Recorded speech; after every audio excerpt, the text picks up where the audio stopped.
There a send that him attack truth and know. Teach for reparation for your fit go. Rasta from Chicago, him light the way. Up with yourself, stay positive every day. Pharaoh said that me hear on the screen, talking about the history, what they never seen. From the land of Zion to the streets when Jah spreading Jah love and giving praise to Jah. Pharaoh said that me hear on the screen, talking about the history, what they never seen. From the land of Zion to the streets when Jah spreading Jah love and giving praise to Jah. All right, bad morning out the place. So don't screw up your fears. Well, here we go. Rep your city, rep your city. Rep your city, Foundational Black American all day, but I do not promote hate. So we got to get that straight. Maybe we'll talk about that tonight or tomorrow. People seem to think that delineation represents hate, but everyone is delineated. Make it make some sense. If you're a Jamaican, that doesn't represent hate, right? Okay, so why am I a foundational Black American? Why does that represent hate? Somebody explain that to me.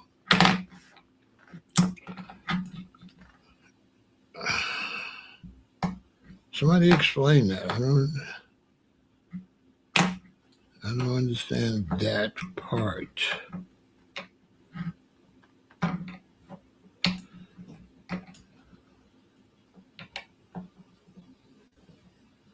I don't understand that part. Anyway, here I am, rough, rugged, and raw.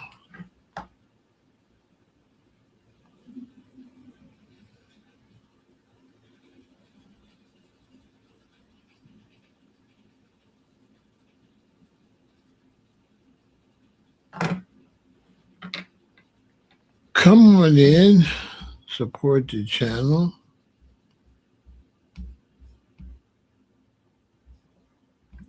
My daughter said, Dad, let me do your hair. I'm like, if I didn't let your mother do it, what make you think I'm going to let you do it? Girl, stop. You know your daddy bogey. You know your daddy rough around the edges. I'm not cute. Monkeys are cute. So, it might be a long night. I'm talking about foundational Black American spending power. Ooh. Welcome to all the trolls. I let all the trolls back. Enjoy yourself. Anybody that gets blocked Monday, you'll be gone until January 1st. And I'll let everybody back so I can block you again if you don't know how to behave. Learn how to behave when you go to content creators' space. See, content creators, when you go and watch them, you're in their space. Let them do their thing, right? If you were in a live studio audience for a television show, you would have to behave or they would put you out. Well, respect content creators. Ask questions, that's for sure. Ask as many questions as you want. I need to do a live stream on live stream etiquette. Right? That'll be great, right?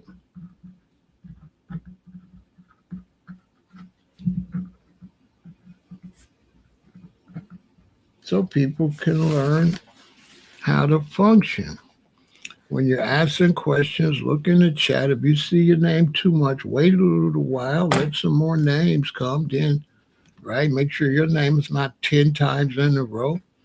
That runs people away. Maybe I'll do that. You say, iMoney have power to make business or break business. The same dollar that saved the Cadillac industry can easily disrupt the economics in America just by boycotting. That's true. Anybody who needs my comments and sees certain words misspelled, It's a voice chat I can spell. No, you're all good. Do your thing. I always love and appreciate your comments, Kushite Selassie. Right? Good to see you, my brother. Salute, King. Man Terror 6936. It's always a pleasure. It's always a pleasure, brother. So,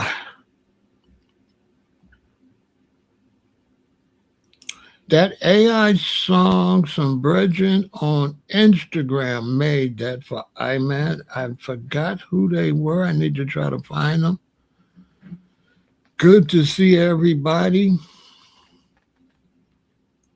I'm going to talk about money and foundational Black American spending power, but first I have to get something straight that foundational Black American is not a hate group. Okay? I do not hate other Black people. Okay? Being deported has nothing to do with hate either. Okay? Deportation is very much necessary. I had somebody ask me, how could I want people to get deported? And I explained to them, if I had my own country, my own kingdom, people would definitely get deported if they stormed the wall, right?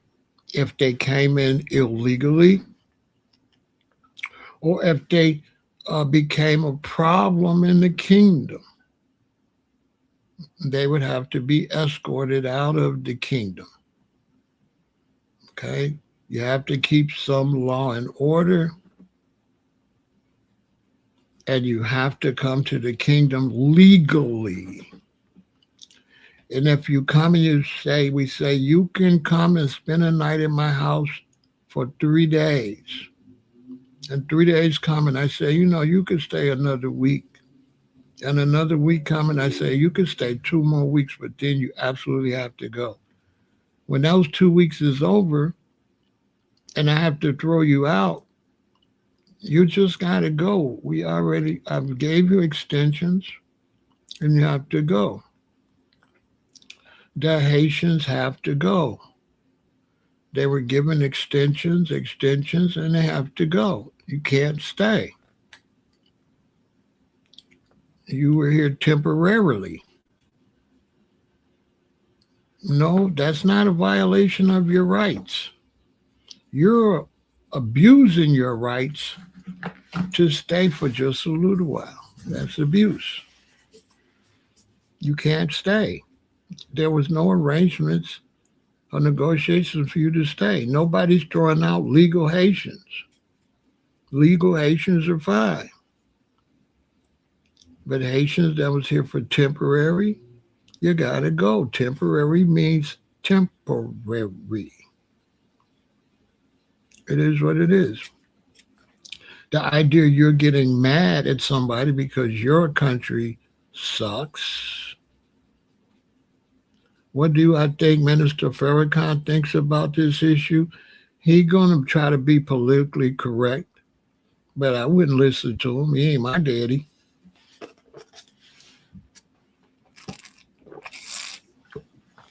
I wouldn't give a damn what he said. I'm saying I'm not in that Nation of Islam. I don't got to listen to dude. He's not my leader. And he wasn't my mom and daddy leader. My mom and daddy was in the name of Jesus. You know what I'm saying? Farrakhan's not my leader or my boss. He can't tell me what to do. He got a haircut. Look at my hair. Okay? No, to me, he's just some guy that tell his people what to do. He can tell the Nation of Islam what to do. He can't tell me nothing. I really don't honor, once they when they let Mexicans become a Nation of Islam, it was like, okay, he's doing his thing. He don't want me to tell him he can't have Mexican Nation of Islam Mexicans. He doing his thing. I'm doing mine. We would never listen to somebody's got a religion tell us how to run a country, tell us about immigration. That's out, that's out of his league. He doesn't run a country. He just runs the Nation of Islam. This is a national issue. He's not a national leader of Americans. He's just a national leader of the Nation of Islam. And so his say so, his opinion is valuable, but that's all it would be to me is his opinion. That's it. Unless he gonna let him come and sleep in the Nation of Islam building, unless he gonna put his money where his mouth at. If he said they could stay and he gonna pay for it and he gonna put them up, yeah. But according to Minister Louis Farrakhan, I need to get a haircut and pray to Allah 5 times a day. According to him. So I ain't listening to him. I ain't prayed to God. Ooh, when the last time I prayed to God? Boy, I ain't prayed to God in a long time. I've been praying to God. The last time I prayed to God, ooh-wee. I think I said, now I lay me down to sleep. I pray the Lord my soul to keep. If I should die before I wake, I pray the Lord my soul to take. Amen. That's the last time I prayed to God on my soul when I was a little bitty boy. Yeah, I've been a moron. So my mama made me do that. My mama taught me that. It made me do that. Black American spending power in the U.S. is estimated as approximately $2.1 trillion, reflecting a massive economic footprint that rivals the gross domestic product of major global nations. Yeah, we would be the number 7th nation in the world, maybe number 5 richest nation in the world. We richer than Nigeria. Nigeria has 200 million people. We only have 50 million Black Americans, and our 50 million Black Americans are worth more money than 200 million Nigerians. There's no country in Africa that has our spending power. So we're going to talk about that foundational Black American spending power today. I'm going to give the Haitians a little air. My daughter told me, Daddy, okay. She called us dirty Black Americans. Let it go. That was my daughter told me, let it go. She told me to get Haitians some air. That's my baby girl. She always told her daddy what to do. I told her, no. And she said, what her mother always used to say, I can't stand you. But I don't dislike the Haitians, okay? Okay, I don't dislike anybody. Let's get that part straight. I was talking to some friends of mine, because, I'm big firm international. So I was talking to some friends of mine. And one of them he's Mexican, and I think his dad is Mexican. His mother's El Salvadorian. So he asked me, hey, I watch your life. What, you don't like immigrants? I said, no, I don't got no problem with immigrants. So he didn't understand that. I could explain to him, that I'm being petty because a Haitian lady called us dirty Black Americans. I didn't like that. And I feel like she is the reason we want her people to get out. That's her fault. And my other buddy,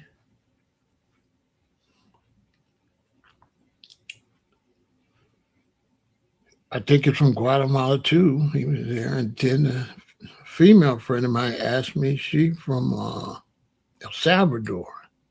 She from El Salvador. She asked me what's going on with it. She said, "Oh, what's going on with the Haitians in your life about the Haitians?" I said, "Are you here legally?" "Ma'am, let me see your papers." She said, "Stop it. You play too much." I told her, "Let me see your papers. Why you questioning me?" You know what I'm saying? Girl, stop. Shout out to her. I ain't gonna say no names, put y'all out there. My little El Salvadorian friend, she cool though. She cool. She fine, but she boxed though. Boy, she hit hard. My dumb ass went and boxed her one day. Man, she was hitting hard. I said, "Girl, how you hit this hard with gloves on?" Didn't feel like she had no gloves on. That shit was like banging. She was banging. I said, "Dang, you really got," she like, "You got her turned from your hips or something," she was saying. I was like, "I want to stood behind her. Do that again." Turn from your hips again. That's sexy. So today I'm going to talk about foundational Black American spending power. That's something I don't think we cover enough. I want to expand, have a different conversation tonight. I'll be back on the Haitians one of these days. Now I'm going to be talking about the Haitians a lot because I think to throw that many out is going to be historical, and I want to cover it. So that's why I'm talking about that so much. I'm talking about the Haitians a lot because I think it's a big, big story in American history, and I'm going to cover it. But I want to talk about foundational Black American spending power, and um, you see the boycott on the Asians is beginning to work. The Asians have been, tripping. We've had a lot of problem with Asians a long time, going way back to L.A. It was an Asian that caused one of the L.A. riots. You know, and the Asians have been very disrespectful, and I really don't like how they do business. I don't really like doing business with them. There's a vegan Thai restaurant that I go to. They're cool. But Asians, they always make me feel like they think I'm getting ready to steal something. And look at all this gray hair.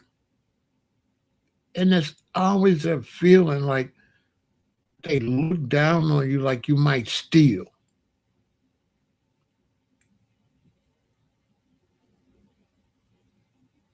That's the vibe when you go into Asian stores and shops. Not all of them, but it's creepy. It's always like they security, the way they be watching you. And I don't believe they watch other Asians like they watch us. It's like they got some type of stereotype about black people, to me. But I think when you come to the economy and money, I think Black Americans,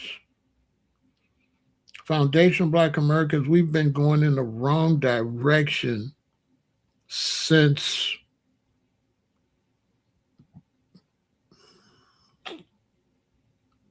the early 70s, like 1970, 71. We began to go in the wrong direction.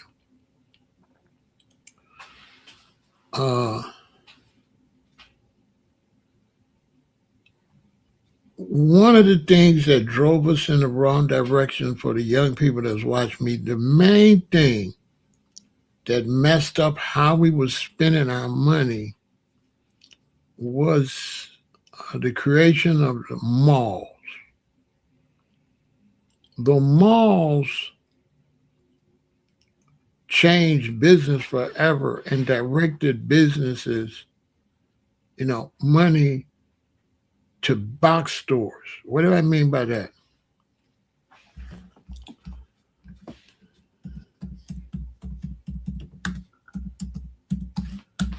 In Chicago,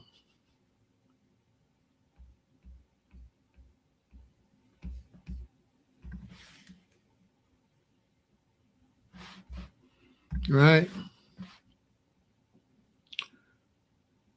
They had a mall called Evergreen Plaza, right?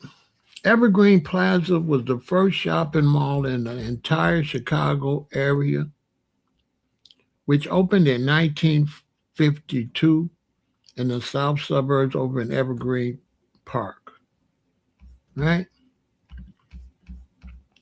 It was called Evergreen Plaza. And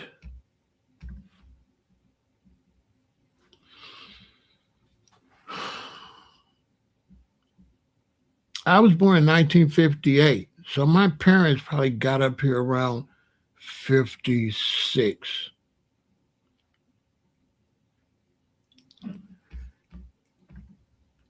And even though Evergreen Plaza was open,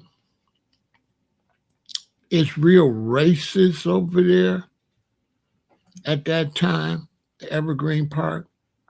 So I'm sure that's why Foundation of Black Americans wasn't going to that. But as you start getting to the early 70s, the racism was gone and pushed further back west. So the mall became the best option by far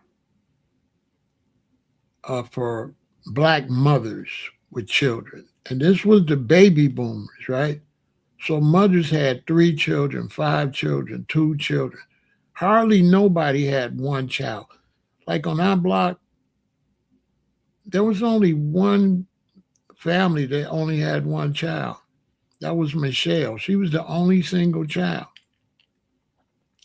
So the mall, in those days, you had little shopping areas. So you might have a little shopping area on 87th and Cottage. Then you might have a little shopping area, 63rd. And then you got shopping areas downtown.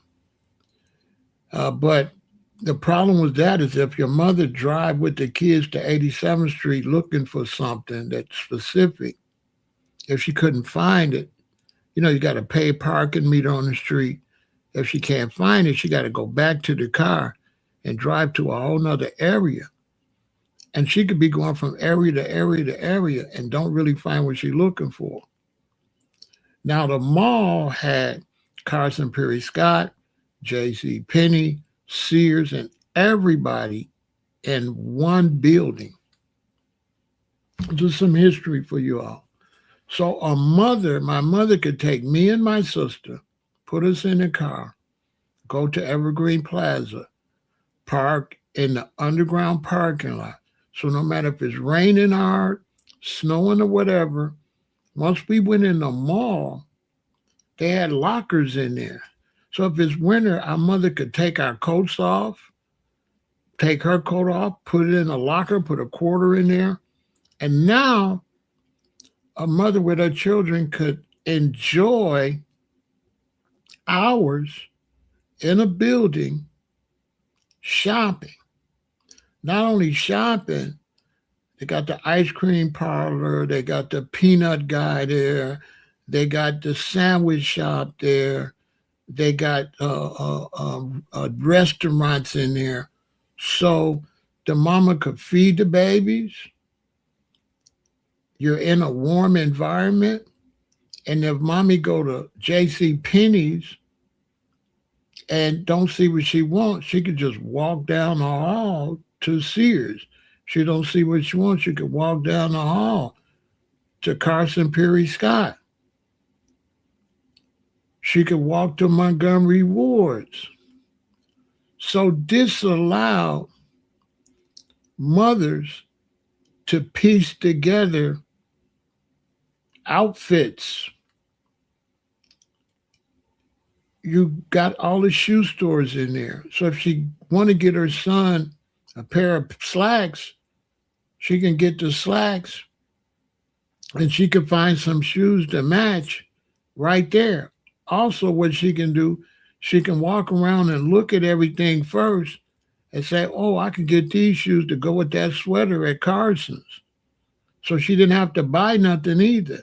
She could shop, make sure she can find everything to match so she wouldn't be stuck with trying to match it, and then go back and grab the pieces. As a matter of fact, she could tell the lady at the store, hold these for me, I'll be back. Let me see if something, hold these for me for a minute. So the mall was super convenient, especially when you lived in Chicago that had 4 seasons, right? So when you live somewhere that got 4 seasons, it's not like in the South where you only really got to worry about the days it's raining. No, in Chicago, it's too hot sometimes, 95 or 100 degrees.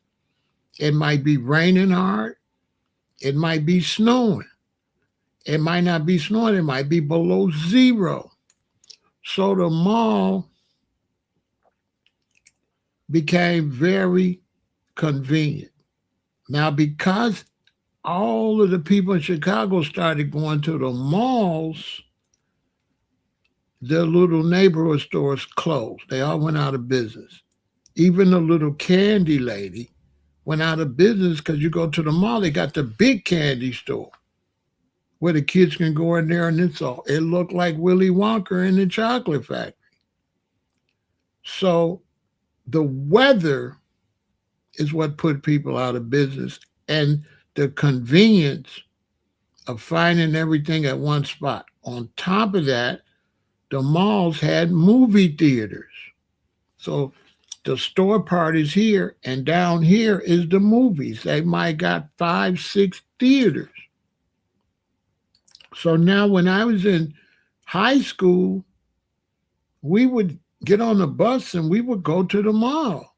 Because if we go to the mall, we can eat, we can walk around and look at stuff, and we could go to the movies. We could do it all in one spot. Your mom didn't have to worry about nobody doing nothing to you because the mall's got security.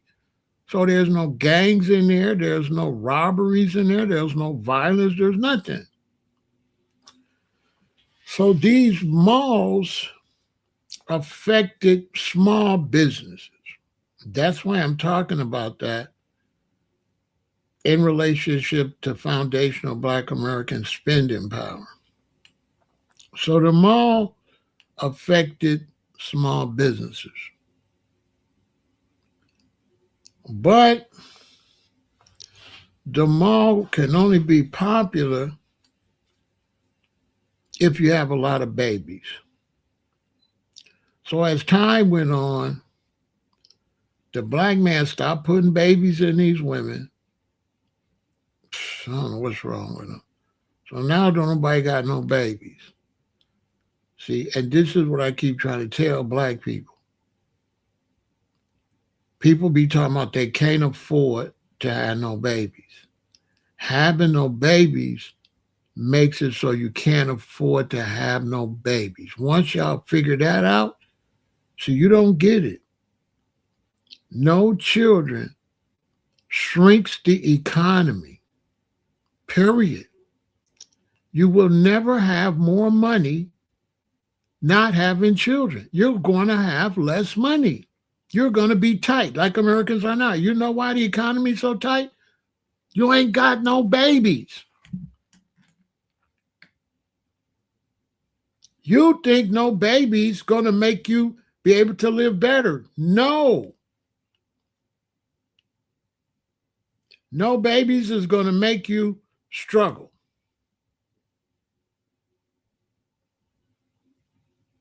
Because you're looking at children individually. You're not looking at children in terms of an economy, in terms of jobs. Let me ask y'all a question. Put it in the chat. What society can create more jobs? A society where people got just one baby and no baby? Or a society where people got 2, 3, 4, 5 babies? Which one can create the best economy? Put it in the chat. Put it in the chat. Which one can create the most money? One baby? Or everybody got 2, 3, 4, 5 babies? Put it in the chat. They're not having babies because they think it's expensive. That's what they tell me, bro. They say they can't afford it. I'm telling them, no. You don't have money because you don't have babies. Put it in the chat. Which one y'all think provides more money? 2, 3, 4, 5 babies provides more money. Less babies mean a shrinking economy, poverty, basically. Broke. High rent. More kids absolutely equals more jobs. Absolutely. No ifs, ands, and buts.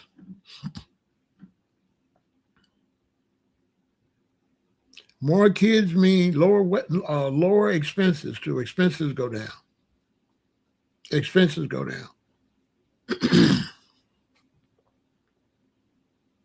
Rent, mortgage, all that go down. That's a fact. The reason rent and mortgage is up because ain't no way to make no money but like that. Ain't no way to make no money.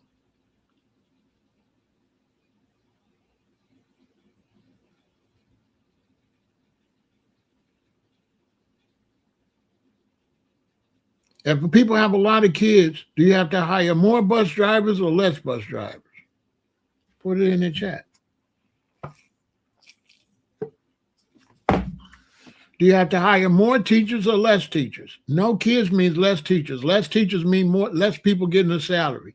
Less people getting a salary means society got to charge you more because they ain't getting no money. So whoever coming there and spending, ain't that many of y'all, I got to rob you. It ain't that many of y'all, I got to raise the prices. If you got a lot of customers, you can lower your prices. If you got a few customers, you got to raise your prices. These are all facts.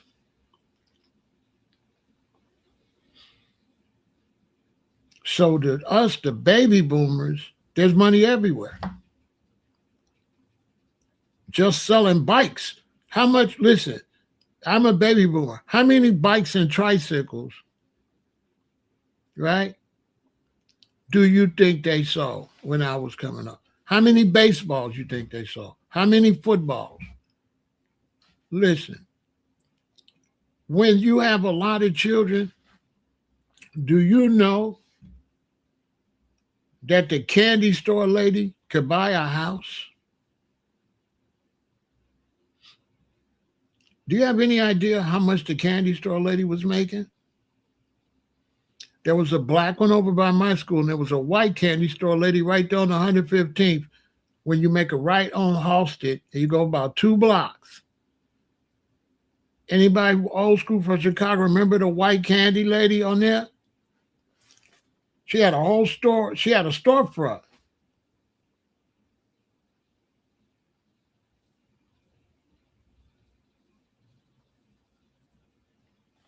Less kids mean affordable houses because there's more houses being rented, so they don't got to rob you. The more people there are to spend, the cheaper the prices could be. Right? So, okay.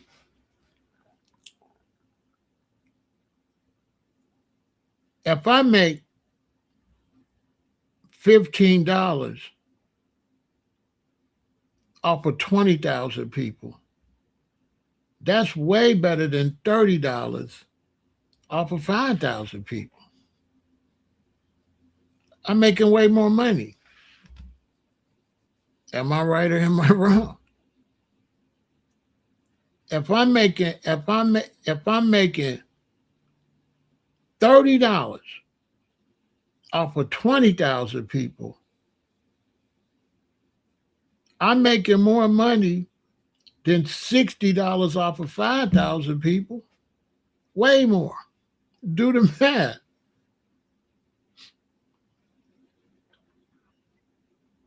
Way more.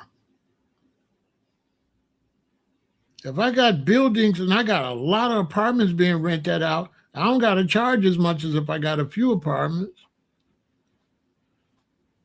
I don't got to charge that much for a car if I'm selling a whole bunch of cars. No, that ain't the reason. That's not the reason. Less kids mean less affordable housing. No, it means less affordable housing because they got to make their money off of a few houses. I'm telling you what's going on. It ain't got nothing to do with how they look at you. Less kids mean less ways to make money. When there's less ways to make money, you got to charge more. I'm giving you the game, Kushai Selassie. You're not listening. Less kids mean less ways to make money. So now you got to charge more because you don't have a lot of customers. When you got a lot of customers, you could charge less and make way more money. You can afford to make $5 off everybody if you got 1 million people. But if you only got 100,000 people, you're going to have to charge 15, 20. It ain't got nothing to do with the system looking at you. I'm telling you, no, that's wrong, bro. Listen to what I'm telling you.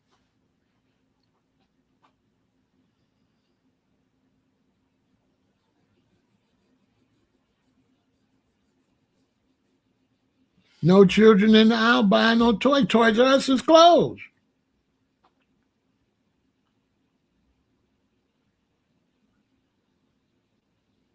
Swin bikes. Swin's closed. There's no bicycle shops. Where's the bicycle shop? The Swin guy in our neighborhood was living good. The bike guy, the bike store, the Swin bike store, right there on Halsted. Like 113th and Halsted. He was balling. The stores that just sell like baseballs, rubber baseballs and stuff, they selling millions of dollars. They listen, baseball cards, they were selling millions of dollars of baseball cards. Don't cost number like I think $5 or whatever. They were selling billions of dollars of penny candy. Do you understand what I'm telling you? They were selling billions of dollars and penny candy. The candy lady was balling, out of control. The candy lady was making more than you making right now. And the cost of living was cheaper. So imagine making more money, cost of living is cheaper. The cost of living is cheaper, okay? Okay, if you're a hustler and you're selling green, right? The more you can sell, the cheaper you can charge. I mean, this is hustling 101. Everybody's supposed to know that. You can drop the price because you're getting more profits. If you're getting $3 a million times, that's better than $10 10,000 times, right? Would you rather have $3 a million times or $10 10,000 times? You rather have the $3 a million times. That's $3 million in profit. You don't gotta charge 5. You don't gotta charge 5. You know what I'm saying? Supply and demand. So if you ain't got no demand, you ain't gonna have no supply because you ain't got nobody to supply it to.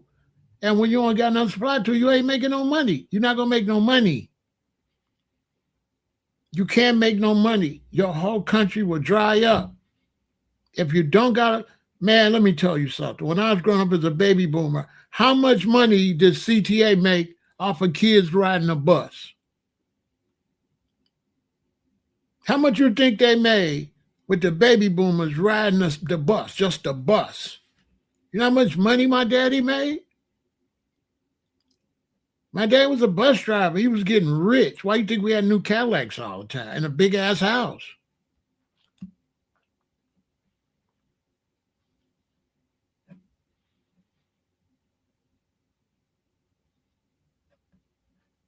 So when you be thinking, oh, I can't afford to have no kids, you can't afford to have no kids because you don't have no kids.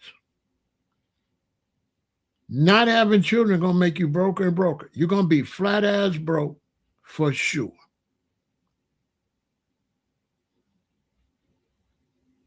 That's why America's going broke. Go watch some videos, white kids crying. They ain't got no money. Go watch. There's white teens and 20-year-olds all over Instagram, all over YouTube crying, saying they can't make ends meet. They got no babies. So y'all said, a lot of y'all say, if you don't got babies, you can make it. Well, why is all these 20-year-olds crying that they struggling? They don't got no babies. People with no babies ain't got no money. Y'all say you don't want to have no babies so that you have some money. No, it works the opposite.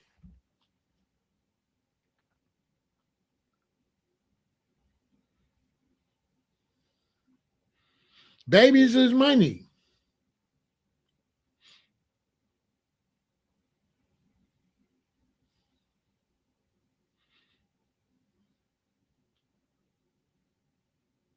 If my mama had me and my sister.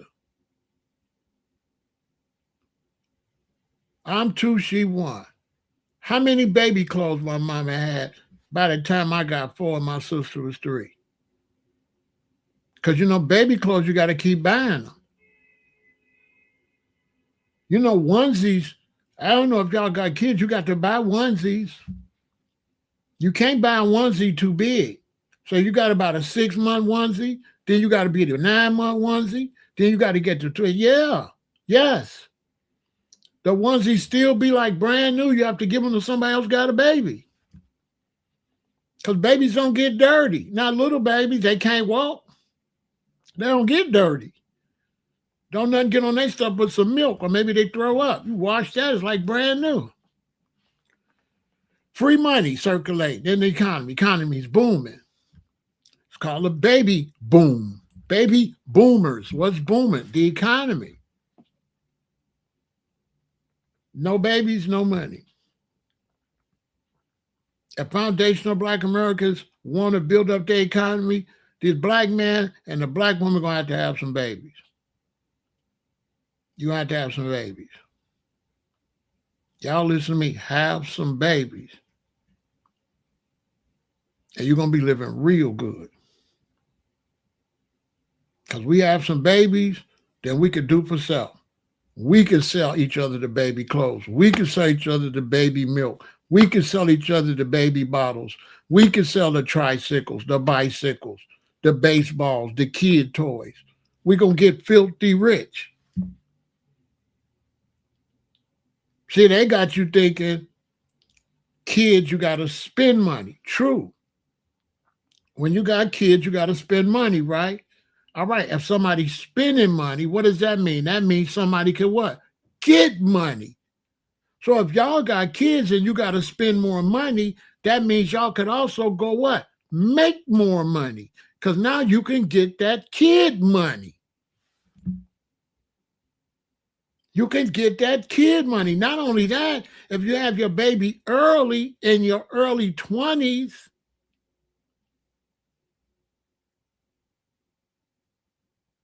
I'm gonna talk about that. If you had that baby early in your early 20s, right?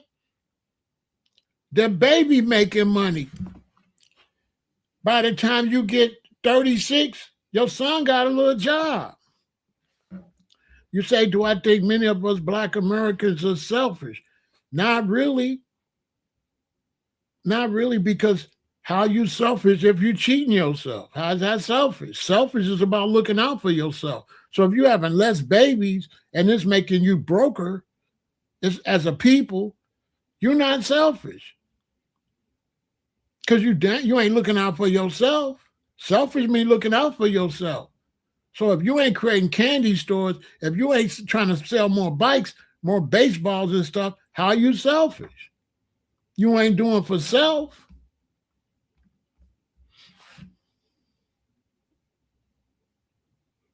I'll be outside. You know what I mean? Dudes get out here and make money and fall off. Let me tell you something. Every time I'm going out here making money, I don't want no kids to make money. You know how many people fall off.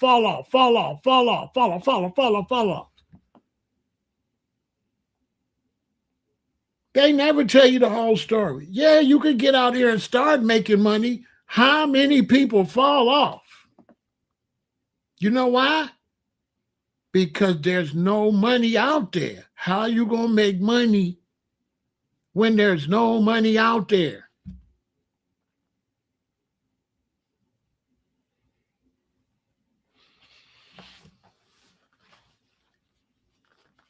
That's why you say they selfish. But guess what the saying go? The greedy become what? The needy. You so greedy, you're going to become needy. Because you think, I don't want to have no kids because I want to have money. And you're going to be broke. You're going to be broke. You're going to be broke. Because how you going to make money with no people to make money off of? Don't even make sense. You're like, I want to make money, so we need to have less people. All right, okay. How do less people equal more money? Somebody explain that to me. How is having less people going to create more money? Will somebody explain that to me? How is not having nobody to buy nothing or need no services going, like really, like seriously?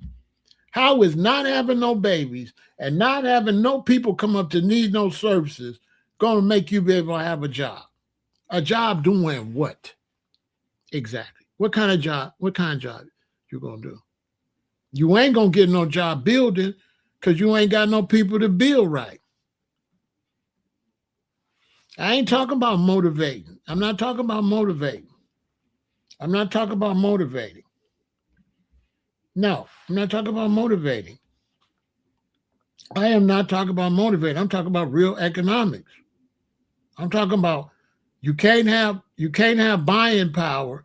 I mean, you can't have spending power if you don't got buying power. If nobody's spending, how you gonna make money if you don't create people to spend money? Like, I'm talking simple. I ain't talking about kids motive, none of that. I'm saying that if you ain't got nobody to sell nothing to, if you don't have no people to rent, if you don't have no people to buy cars, how you gonna sell more cars with no people? Because guess what? They never call babies people. Are y'all listening to me? Do you ever notice they never call babies people? But babies is little people. Little people spend money till they be old people. People are the economy. No people. What economy?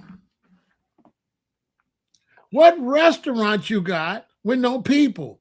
You don't see all the restaurants closing? McDonald's making no money. They got to close. Why? Ain't no kids to buy no damn Happy Meal. There's no kids. No kids mean no jobs. No jobs. And I mean no jobs. Why you think there ain't no jobs? There ain't no jobs because you didn't have no kids. If you don't got no kids, you ain't going to have no teenagers. You don't got no teenagers, you ain't got no adults. If you ain't got no adults, who going to spend money? Who going to spend money if you don't got no people? An economy, they always tell y'all the economy is on sales. No, economy is based on people. Am I lying? It's not the root of the economy, people. The root of an economy is people. No people. What you mean earn money? From who? From who? Make money where? With no people. Make money how? Make money how? With no people. And at first you think it's cute, and 20 years later you ain't got no job, nothing. This young generation have no babies, they going broke. They can't find no jobs nowhere. How you gonna find a job? You ain't got no people. Y'all didn't have no people. You go back and look at the baby boomers born like me in 58 and look at the economy in 68, 78, 88. Look at the economy. Look at the economy. Look at the baby boomers. And then look at the housing market over that next 30 years. Look at every market: food, candy, clothing, housing, education, teachers. How many teachers got jobs? How can you get a job as a teacher with no goddamn kids?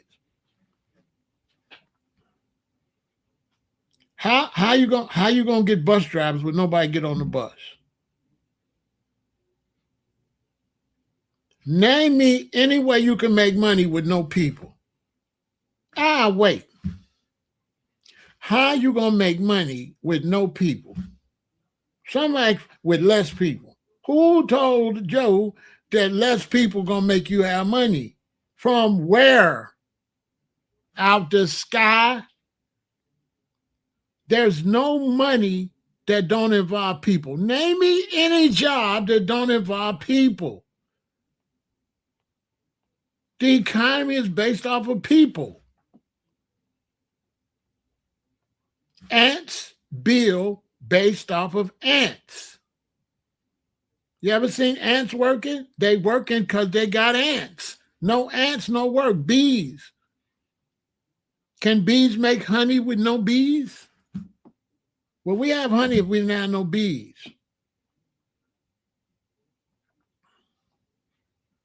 So for black people want to get money, have some babies. I'm telling you right now.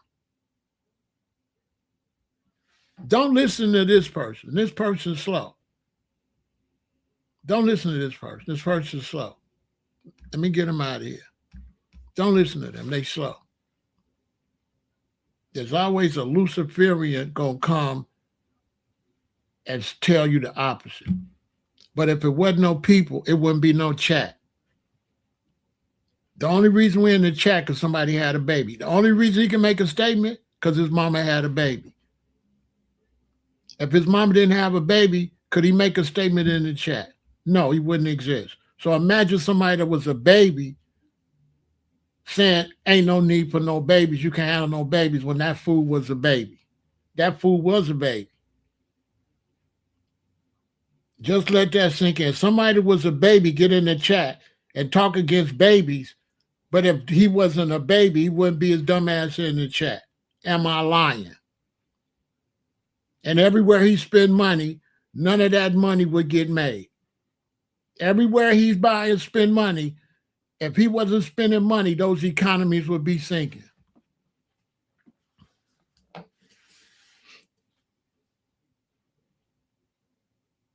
And then there's always a weirdo speaking for people. Speak for yourself. I don't like that. Speak for yourself. All that. People can barely. No, you. Just say you. Say you too weak to raise kids. You see, they come. People, listen, speak for yourself. Stop hiding behind people. What about you? Can you raise 2 children? Just keep it online. Can you raise 2 children? Yes or no? Because if you can't, you weak. You ain't no man and you ain't no woman. If you can't raise 2 children, you ain't no man and you ain't no woman. You's a big old kid, but you gonna go broke. Because if everybody stopped having children, where you going to make money at? There's not going to be no money for you to make. You make money off of people. People used to be children. If you don't got children, you don't have people. If you don't have people, you don't have an economy. Economy is based off of people. Why you think when these countries don't have a lot of people, they start bringing in immigrants?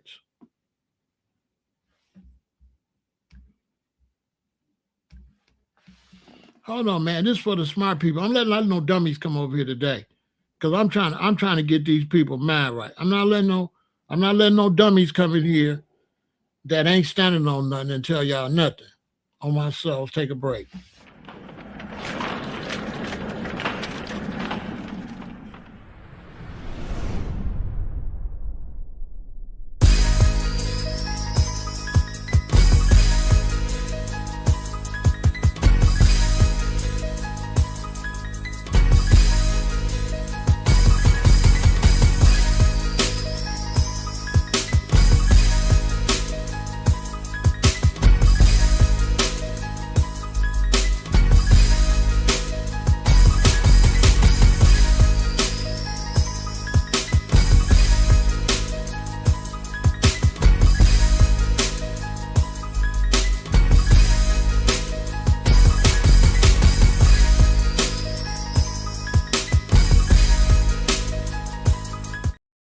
All foundational Black Americans got to do,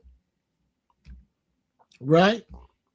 All foundational Black Americans got to do is say, okay, all our young people, we finna have some babies. This is an economic plan. We finna have some babies. Okay, when these women get pregnant, what's gonna be needed? What do all the women need when they get pregnant? Okay, let's get into them businesses in our neighborhood. So now we start to opening up the business to serve the pregnant women. When the newborn's born, what businesses are these women going to need for these babies? Okay, let's open up those stores. So now we create an economy, because when she get pregnant, we the ones selling her pajamas, whatever she need. When the baby born, we the ones selling the baby bottles. We the ones selling the formula. We the ones selling the baby clothes. We the ones selling the baby shoes. We the ones selling the cribs. How much that's money, right? But it don't matter how much money they spending for the baby, because they making more money too. Because as the baby grow, that's more and more economy, more economy, more economy. It go from baby shoes to Jordans, to tennis shoes, to pants, skirts, dress, blouses. So yeah, if you have babies and then you don't be in the business, somebody else gonna make the money from the baby. So then you're gonna say, Pharaoh, the baby is making me go broke. The reason the baby is gonna make you go broke because because you're not getting the money from the babies. You're letting somebody else sell you all of the supplies. That's why babies are too expensive. Babies are too expensive for foundational Black Americans because your money's leaving the community to take care of the babies. But if the money stayed in your community to take care of the babies, you'll blow up. Tell me I'm lying. So that's why they be saying babies is too expensive. The reason they say babies is too expensive is because you're not making the money from the baby. Am I lying? If we making that money, we booming. Am I lying?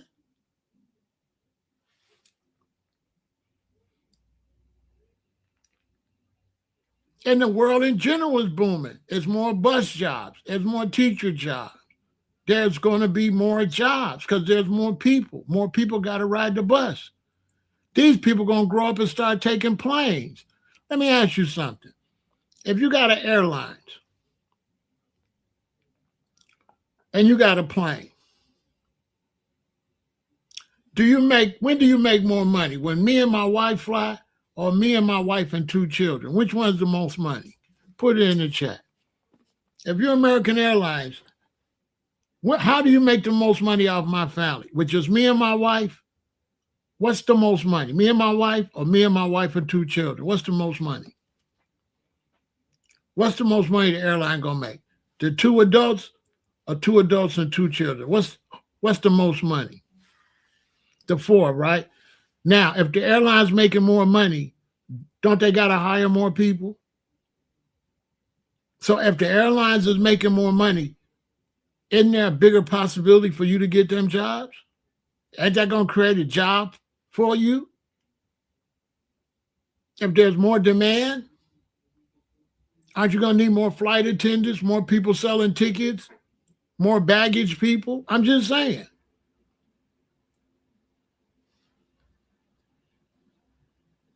I'm just asking. Do babies create more jobs? Put it in the chat. Babies create the most jobs. Babies create the most jobs. You know why? Because babies don't stay the same. So you got babies. How many markets is that? How much money is that? Newborn, infant, 4, 6, 10. How much money is that? As these children grow, until now, they adults, that's even more money. And the money that they're putting into society is the same money that can hire you. See, you don't understand, spending money creates jobs. But you have to get yourself in a position to make the money. My parents didn't have to do that. Why? Because they what? They came from the South, right? So they was a part of what? The Great Migration. When they came from the South, Chicago was what? Just there growing. So when all these Black Americans came from the South and come to Chicago, was money rolling in Chicago? Yes or no? Put it in the chat. When my parents came up here in the mid-50s, by the time we get to the early 60s, was Chicago rolling in the dough? Was there a whole bunch of money in Chicago when them people came up here with all them babies? Put it in the chat. Give me your best economists. And if they don't agree with me, I'm going to embarrass them. The proof is in the pudding. Was Black people doing good with the baby boomers? Do you know the Black people that was here for the baby boomers was doing better than y'all? I hope you do know that. The baby boomer parents was doing way better than us, by far. By far. My daddy was making like $1,500.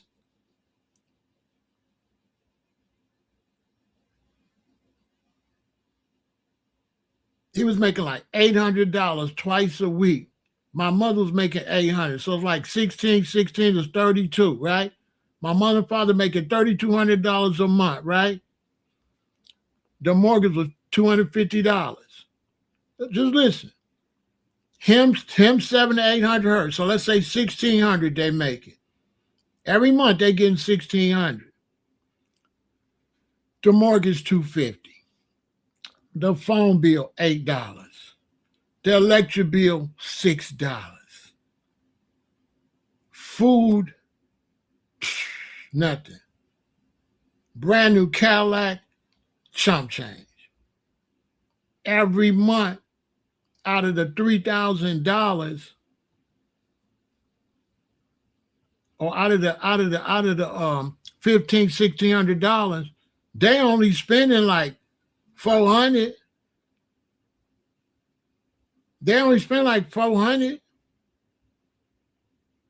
All that money they keeping. Why you think we go on vacation? Why you think I got tailor-made clothes? Why you think we could buy all those clothes? You know why the cost of living was low? Because they had a lot of people to make their money from, so they don't got to overcharge you. The cost of living went up as there were less people. I challenge any economist to put up $5,000 to baby on this. Anybody, the top white economists, whoever, against Big Pharaoh, they'll lose. Because the record going to show that as we start having less people, the cost of living went up. Why? They didn't have enough people to make money. They didn't have all that money. So now they gotta charge more to make ends meet. Everybody gotta charge more. Everybody gotta charge more. The candy lady went out of business because she can't sell penny candy no more. You could sell penny candy, so she was getting rich. She was getting rich selling penny candy. She was making thousands of dollars when $200 could pay for everything. The candy lady was making a couple $100 easy every day when the cost of living was dirt ass cheap. The candy lady was rich. The candy lady, when I was a little boy, the candy lady had more than we did. The candy lady lived better than we do with good jobs. On my soul. Why? Because she sold hella penny candy and nickel candy, but her rent was number $200. She making $200 in one day, 2 days. She making $200, it's 30 days. The candy lady paying all her bills in like 3-4 days, selling penny candy, all bills paid. All that other money is just free money. How you think all these black people owned all these houses in Chicago, in Detroit? How you think they owned all these nice homes? But once you don't have people, now they got to charge you more. The economy go down. You can't make no money if you ain't got no people. How you gonna sell herb when you ain't got nobody to smoke herb? It's just hustling 101. This is hustle 101. How you gonna make money with no people? How? Oh, doing what?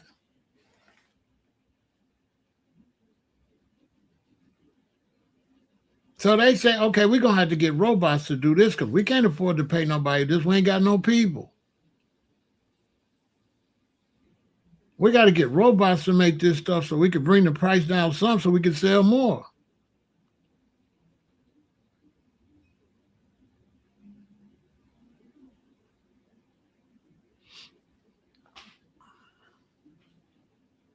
This basic economy, this what foundational Black Americans is losing.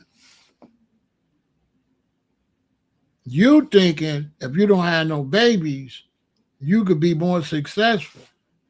But what you ain't looking at is out of the 1,000 y'all, there's only 30 that's talking about, yeah, I don't got no kids. I'm flying from state to state. But that's only 30 people doing that. That's only 30 people doing that. And so we live in a world where everybody want to front. You want to front like you doing like the guy on there bragging, but you not. You paycheck to paycheck, bills to bills. You don't never see these people that's bragging that they ain't got no kids and things is better. Where they at? Where they at? Where's all these people that say if they don't have no kids, life gonna be way better? Where are they? Because I see white kids, white teens, white young adults with no kids crying. I see young adults all across this country crying. Y'all say if they didn't have no babies, they'll be doing good. Well, why is all these 20-year-old, 25-year-old, 26-year-old, and 30-year-olds also on YouTube and on TikTok and on Instagram crying that they got to get money from their parents? Why is all these young people crying? Wasn't no young people crying. Listen, I was 18 years old. I worked for W. Power Printing Company. I was making big, big money. You know, I was making big, big money because I worked for a printing company. What did we print? Books, paperback books. Why did we make a lot of money? Because there was a lot of people. If there's a lot of people, then at school you need what? A lot of paperback books. No people, no books, no books, no factory, no factory. I don't got no job. Prove me wrong. Ebony and Jet. How did Ebony and Jet make a lot of money? Because there was a lot of people. So you can sell a lot of Ebonies and a lot of Jets. No people, no Ebony, no Jet, no job at Ebony and Jet, and a shrinking economy. Downtown Chicago is a ghost town. And all y'all cities is a ghost town. People over here lying. You know this economy is tanking. You're just playing crazy. You know it already.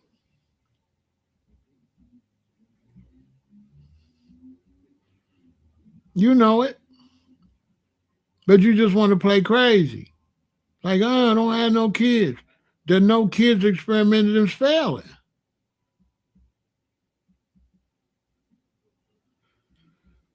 There's no kid experiment has failed. Okay? It's failed. Why ain't work? I see them all over. We can't afford to have no babies. All right. Show me the success from that plan.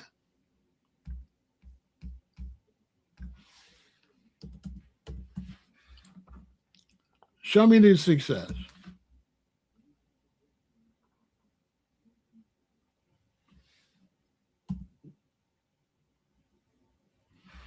Because I don't see it. I don't see the success. I don't see it.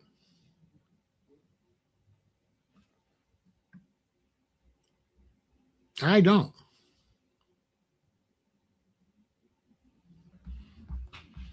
We going broker and broker because some dummy told you that we can make money with no people.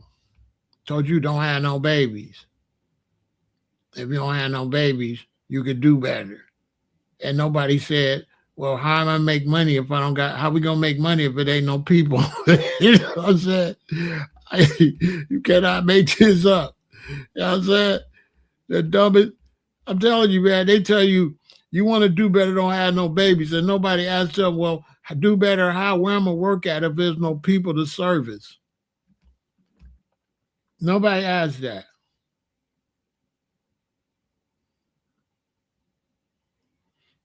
Make that make some sense.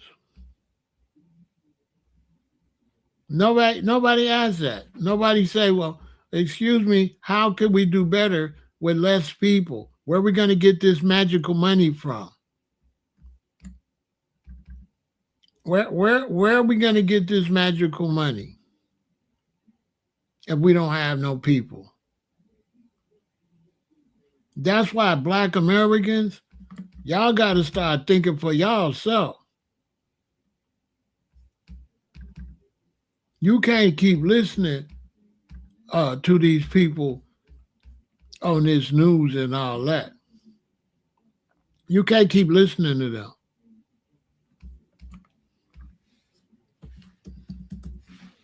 You can't keep listening to these people.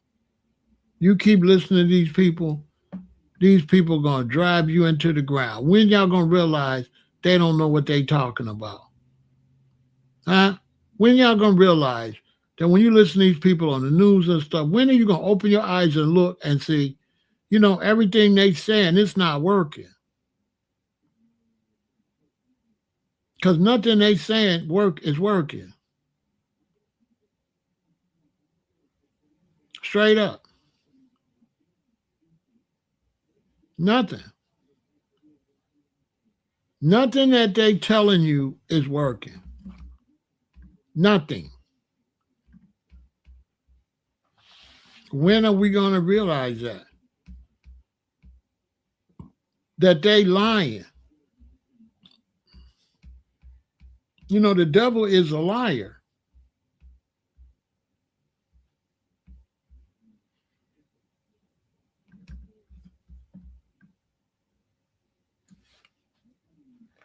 eventually you're gonna say, you know what? These people is lying. These people not telling the truth.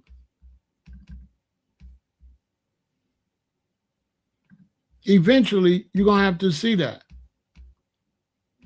So they got young people talking about thinking they're gonna do better if they don't have no people, if they don't have no babies.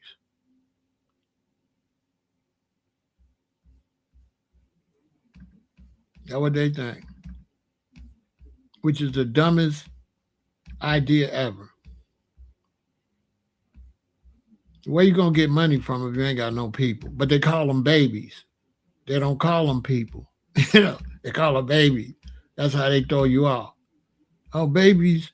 No, those are people. Those are also people that come in and help the family too. Though your sons and daughters bring in their own money in no time. They bring in their own money. They take the burden off you early.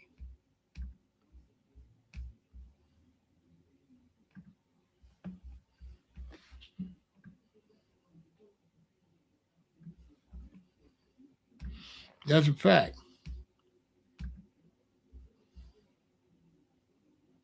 China tried it and it failed. China started getting, and they had to reverse that. China did that, said no, everybody had one baby, and they had to reverse that quick.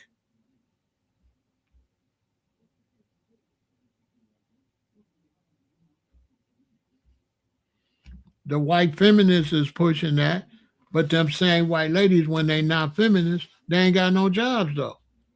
See, I'm glad you said that. 1 minute you're a feminist, then you forget you're a feminist. When you don't got no job, then you get on there crying about you ain't got no job. You be done forgot you was a feminist. That's the problem with these ideologies. These ideologies, you forget your ideology. You want to say your ideology over here, and then when things go wrong, you want to say this over here, and you never consider maybe your ideology over here got something to do with what's going on over here. That's why a lot of these ideologies are no good. Because when you got an ideology and you don't think it through, that ideology you got over here can make life horrible for you over here. And you might not never put two and two together. It's a lot of young people right now, they might not realize that the economy messed up because you ain't got no babies. And when you ain't got no babies, you ain't got no people. And when you ain't got no people, you can't create no jobs. You can't create no jobs. Doing what with no people? So you go out here, you start pushing this philosophy. No, Pharaoh, I can't afford no baby. Then everybody don't have no babies, and you get laid off. And then when you get laid off, you forgot that you was over here saying you want to have no babies. You can't even realize that you got laid off because there's less people, and that you was promoting less people, and you was promoting to get laid off. No people, no money. Money is money made for the trees? No. Is money made for the air? No. What was money made for? People, right? So how you gonna have money with no people? Make some sense. Money's made to go in people's pockets for people to spend. How you gonna have money and have less people? How less people equal more money? Make that make some sense. People that was in my chat talking about, oh, they single and they gonna go get these jobs 5 years ago. I bet you a lot of them out of work. Especially black people. Because guess what? When you got less people and you got less job, guess who's gonna get sent home first? Your black ass. Oh yeah, black people. Yeah, black women and black dudes that sound know what I'm talking about. If you push the idea to have less people and the job market got less people to hire, do you really think you gonna get that job? I'm just asking for a friend. I'm asking you black people. If your philosophy is to not have babies and to have less people, meaning the job market got less people to hire, which people they not gonna hire if they got fewer people You, black people, you the one. They're like, we don't got enough jobs. We only got enough jobs for this many people. We're going to have to hire the white one. Sorry, black people, we don't have enough jobs. We don't have enough jobs because we don't have enough people. We only got this many jobs because we only servicing this many people. I mean, it's common sense. McDonald's going broke because it ain't no McDonald's babies. They know it. If it was more babies, would McDonald's be going broke? No. Would McDonald's food be as high as it is? No. McDonald's would still be cheap if it was a whole bunch of babies. You know why McDonald's so expensive? Because they got to try to get their money from few people. They got less customers. They got to raise the price. They got to raise the price. They got to get more profits off of less sales to make ends meet. I mean, this is economics 101. This is why I've been saying a long time. On the side note, you know, the best way if we want to build businesses as foundational Black Americans, we got to hire dope dealers, people that used to sell substances.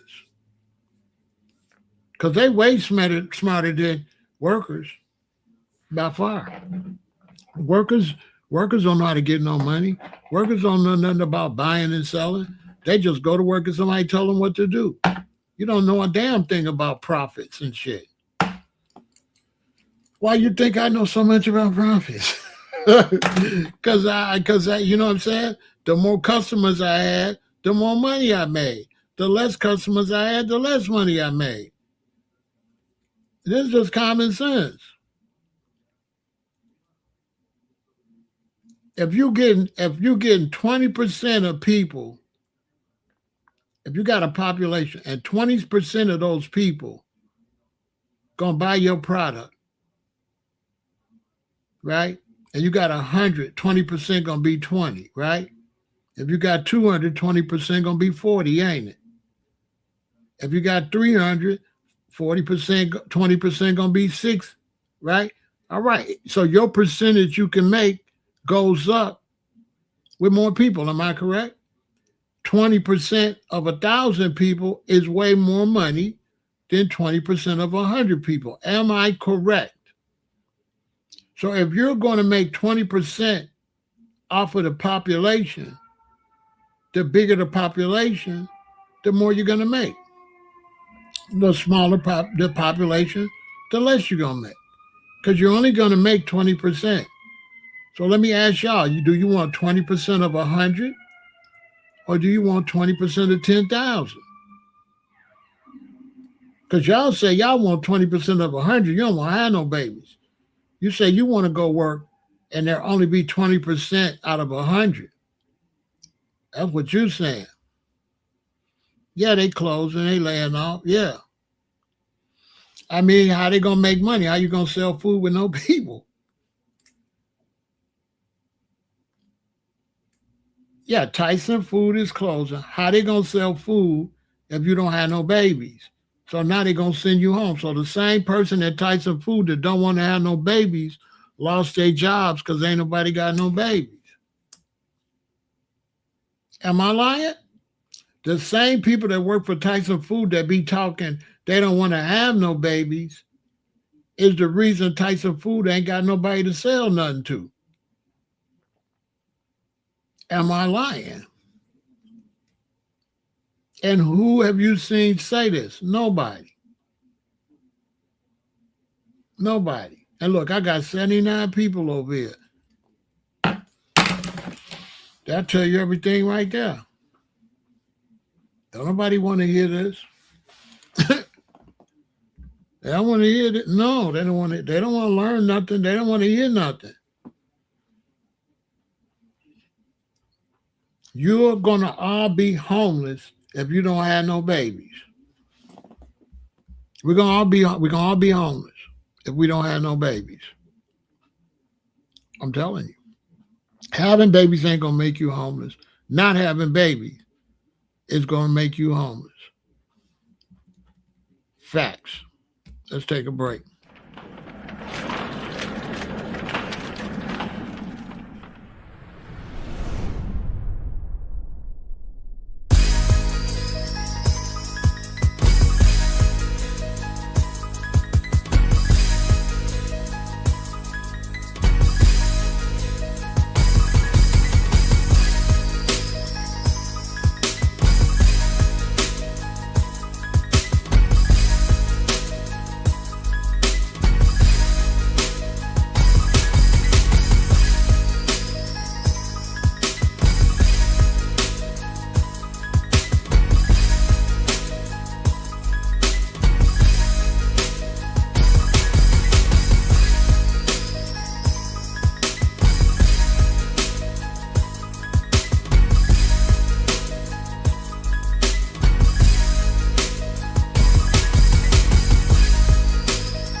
Real talk. Now check this out. I'm gonna give you some game. My father was the youngest of 13. He lived on a farm. The man in the next farm had one son. My grandfather had a bunch of sons. My grandfather, his farm did really, really, really, really well. Why? Because my daddy and all my uncles was there, so we had a big farm. He had a lot of food. The man that had one son was starving. Yes, the man that had one son was starving for real. My grandfather used to send a couple of my uncles over there to help him because he only had one son. So he couldn't raise no food. He couldn't do nothing. Whereas my grandfather had a whole company, had hands on deck. So he had plenty food. But the man that only had one son was starving.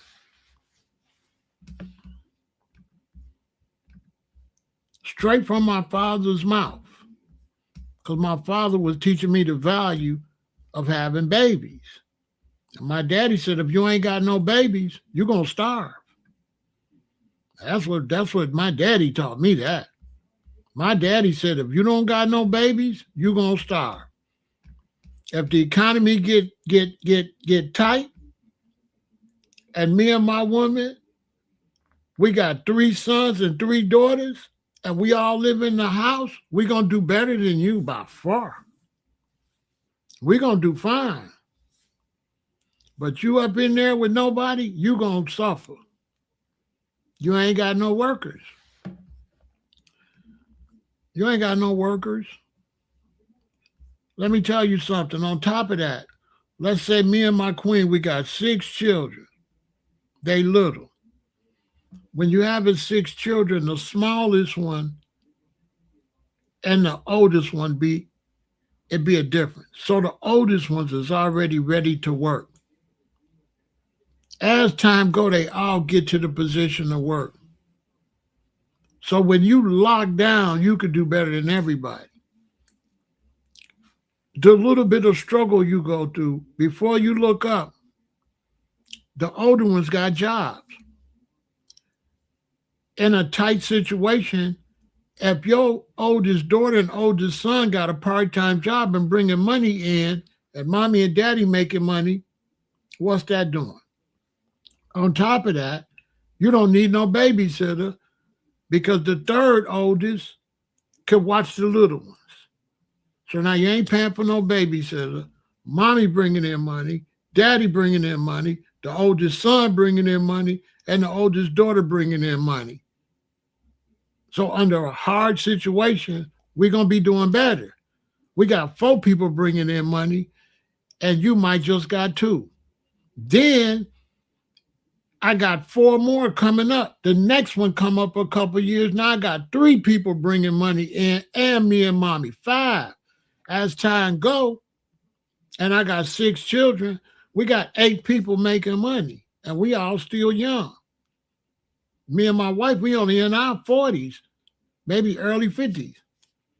We got 6 kids, and me and my wife, we got 8 people bringing in money. Who doing better? You and your girlfriend with no baby, or me and my woman with 6 working young adults? Who gonna survive in a hard situation? Put it in the chat.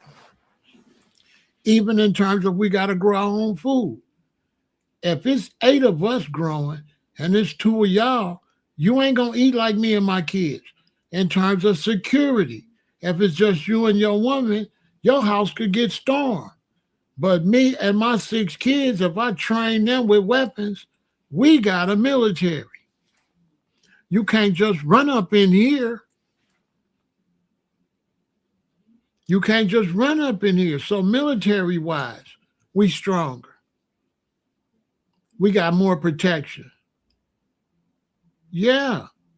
That's why they teach you 2 heads is better than 1. If it's me and my wife and 6 children, we way safer than you. We could do way better than you, by far. Way better. We got hands on deck. We can make stuff quicker. We can get more done. We can grow more food. We can harvest more food. And we got stronger security forces. You can't just run up in here. I can arm all 6 of them and me and my wife. Tell me I'm lying. Let's say it's you and your son. You beefing with me. You and your son. Cool. And let's say I go and get some tickets and have my 3 sons come up. You know you're going to lose, right? You know you and your son going to get dusted by the 4 of us. Y'all 2 ain't got a chance against me and my 3 sons. I got 3 sons and 3 daughters. I'm straight.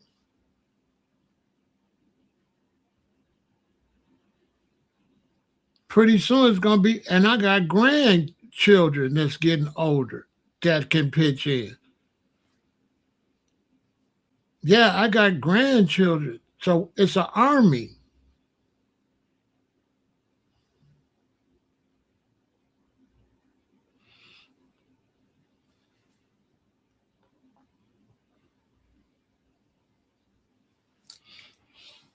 So I'm telling you from my father. My father said the man that had 1 son was starving. That's what he said. That was his exact words.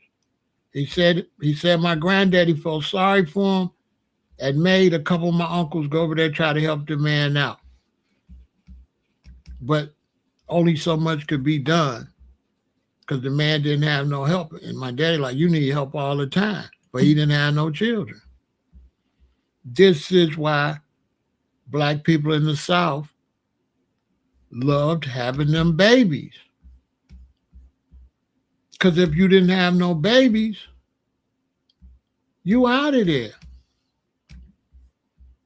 If you didn't have babies, you're done. Done. My father's in the middle, at the top. This is my father and his brothers and sisters. 3 people not in the picture because my father's the youngest of 13. This is 3, 4, 5, 6, 7, 8, 9, 10. Right there.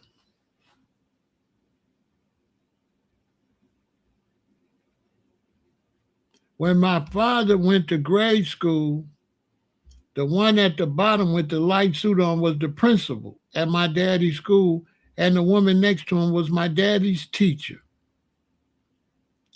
Right here, 3 of them not there. There's 3 men not there. But right here, 1, 2, 3, 4, 5, 6, 7 men. There would be 10 men. How good was my grandfather doing with 10 men there compared to somebody with 1? Look how successful they look. Why? They had all hands on deck. The one, my dad's the one at the top. When you go down to the one on the right, that's my Uncle Oscar. Up at the top to the right of my daddy is my Uncle Stanley. And down here, the next man from my Uncle Oscar with the black suit on smiling and the slick hair, that's my Uncle Sidney. All 4 of them came to Chicago, did real well. On my mother's side, my grandmother, my great-grandmother, my mother's side had a lot of kids too.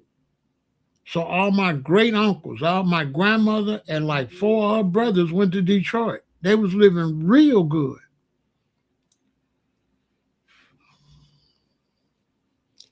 It was the key to survival. Children. And as long as you deal with them, once they get old enough to get mama that water, Bring mom over here. Already you coming up. Already you got work. And then you just get more and more and more and more work.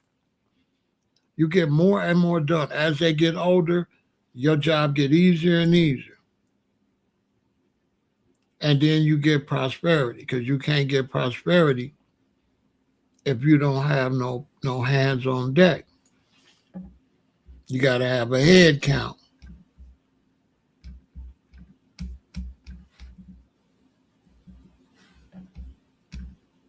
So, foundational Black American consumers wield an estimated 1.4 to 1.7 trillion in annual spending power, despite high aggregate consumption and rising discretion spending. So imagine if we had triple the amount of children. That would be 6 trillion, which accounts for 14% of total U.S. non-essential spending. Structural wealth disparities mean a large portion of income goes toward immediate living essentials rather than asset generation. Core spending categories: housing and shelter, consistently the largest single expenditure for foundational Black households, taking up roughly 34% of the total outlays depending on income tool. Food and groceries, a major recurring household budget item split closely between food at home and food away from home. Transportation comprises a substantial baseline cost, driven in part by higher per capita reliance on installment and auto loans. Beauty and personal care cut paces national per capita averages, with foundational Black consumers, particular Black women, spending significant more on specialized grooming, cosmetics, and wellness products. Media and technology over indexes and smartphone ownership, digital engagement, and tech gadget allocation compared to general market baselines. Economic and structural context. Discretionary growth.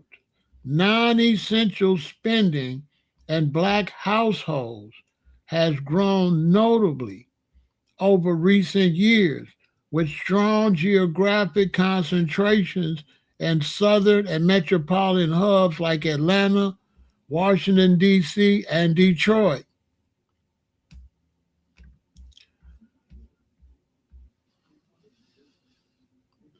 The consumption to wealth paradox. High consumption volume contrasts with a persistent racial wealth gap, where median liquid savings and home equity lag behind general demographics, affecting long-term capital retention, meaning we spending too much money on non-essential items. And that's making us be behind economically, long term. Okay? Brand and social alignment. Research into consumer behavior shows a high tendency to support local, small, and explicitly values-driven or social justice-aligned brands. So they showing you they doing research, and it shows a tendency to support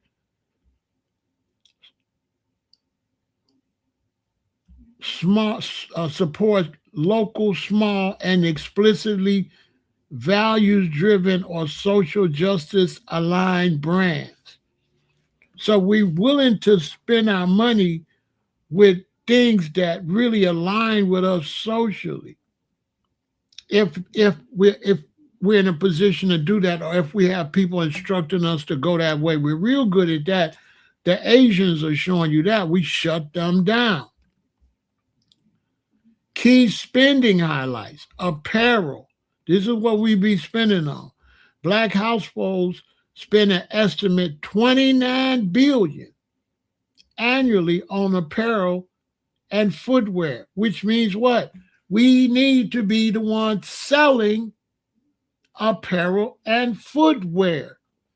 That way, the spending is coming back to us and rejuvenating and going back to the black consumer, because now we can hire the black consumer to work for our factories and our businesses, so then our money can circulate and grow.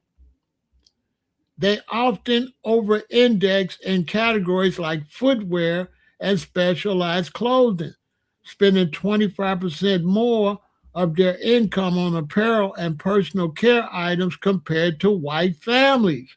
So, look, we are throwing away a lot of money.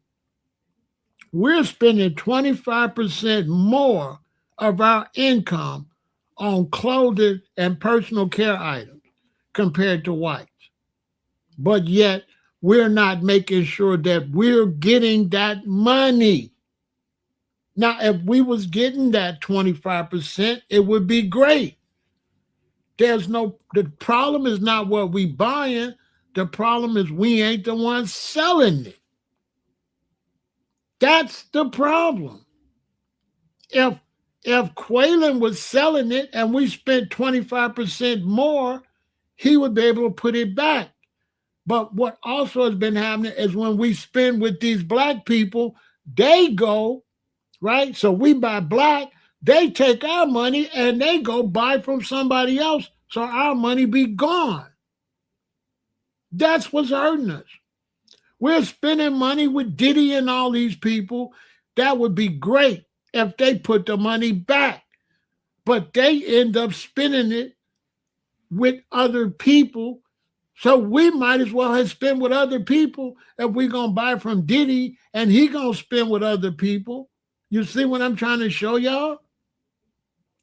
What's the benefit of us spending with blacks that's going to take our money and not put it back and going to give it to the people anyway? We might as well just gave it directly to the other people. Am I lying? Why spend black and then you spend non-black? You still gave the money away. So that's the problem. Every time we promote to spend black, we don't make the people we spend with spend black. Okay? We gonna spend black, but your ass gotta spend black. Not we spend black and then you spend Asian, you spend everywhere else. We might as well have did that ourselves. Am I lying? That's where we losing at. That's why our dollars, we doing all right, but that's why we're not doing better, because when we spend with our people don't spend with our people. They turn around and make it a waste of time. It was a waste of time spending with you, and then you turn around and give it away. You're supposed to come right back and spend it with us.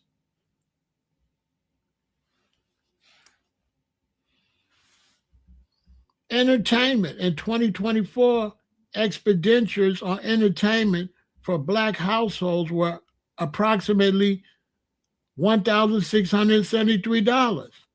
Black consumers also show strong interest in digital consumption, including high usage of streaming services and video games. We ain't getting that money.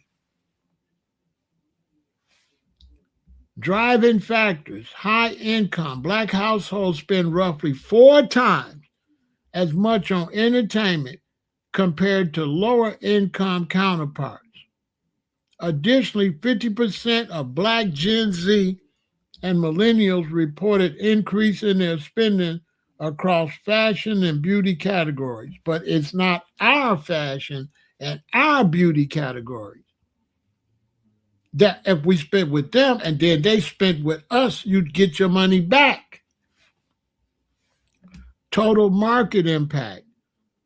Total black buying power is expected to exceed 1.9 trillion soon, with nearly 900 billion spent annually. We finna be basically spending 2 trillion. Our buying power gonna be 2 trillion. Well, right now they already saying it's 2.1. So this is slow. Because according to stuff, we already up to 2.1 trillion. So this is behind. This is not accurate. We passed that already. Foundational Black American consumers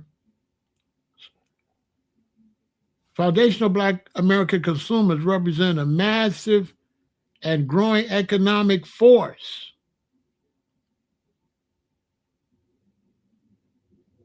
Nah, I don't listen to Farrakhan. Farrakhan's retired. I don't listen to Farrakhan. Listen, I grew up with Mustafa. I grew up with Mustafa Farrakhan, okay? Farrakhan's finna retire and ain't even talking no more. And Elijah's son is talking. So Farrakhan is washed up, okay? He's gone. All right? And I've been listening to Farrakhan. I went to the first Savior's Day, so you don't even know who you're talking to. When I was in high school, Mustafa was my friend. He was a sophomore when I was a senior. And I went to the first Savior's Day that Farrakhan had here. And Farrakhan took that Million Man March money, and what did he do with it? When you tell me what he did for us with that money he collected at the Million Man March and that big events in New Orleans, then I'll talk to you. If you can't show me that, shut up talking to me. If you can't show me what he did with all that money he took from us, shut up talking to me. I ain't going to tell you again. Shut up talking to me. Yeah, shut up talk. If you can't explain to me where all our money went, we gave, because we wasn't Muslims, we gave them a lot of money. And show me that money in the community. If you can't show me that, why would I listen to him when he didn't even do nothing with our money?